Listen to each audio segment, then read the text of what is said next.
বিশ্ব সিনেমাকে সৌদিমুখী করা আর সৌদি আরবের সিনেমাকে বিশ্বব্যাপী ছড়িয়ে দেওয়ার জন্য অনন্য এক আয়োজন red sea international film festival. এবার রেড সি ইন্টারন্যাশনাল ফিল্ম ফেস্টিভ্যালের পঞ্চম আসর।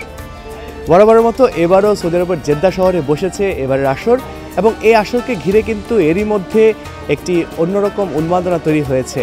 আমরা জেনেছি হলিউড থেকে তারকারা এখানে আসবেন, আরব বিশ্বের তারকারা এখানে হাঁটবেন, সেই সঙ্গে বলিউড থেকেও তারকারা আসবেন। ঐশ্বরিয়া রায় এরই মধ্যে জেদ্দা শহরে পৌঁছে গেছেন। দর্শক, আমি যদি আপনাদেরকে জানিয়ে রাখতে চাই তাহলে বলতে হয় যে এই সৌদি আরবের এই উৎসবটিকে ঘিরে কিন্তু বাড়তি উন্মাদনা আমরা দেখি, অর্থাৎ 10 দিনব্যাপী এই যে আয়োজন, এই আয়োজনকে ঘিরে কিন্তু কোনো কিছুর কমতি থাকে না। বিশ্ব সিনেমা প্রেমীরা এখানে আসেন এবং তারা তাদের মতো করে তারা সিনেমার যে যজ্ঞ, সেই যজ্ঞের অংশ হিসেবে তারা এখানে অংশ নেন।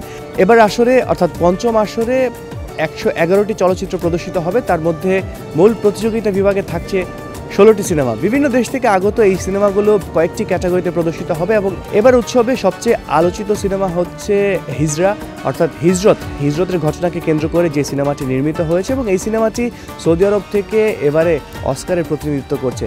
তার মানে বলাই যায় যে এবার যে আসর, সে আসরে কিন্তু নামকরা সিনেমাগুলো, অর্থাৎ নামি দামি সিনেমাগুলো কিন্তু এবার অংশগ্রহণ করবে বা এবার প্রদর্শিত হবে।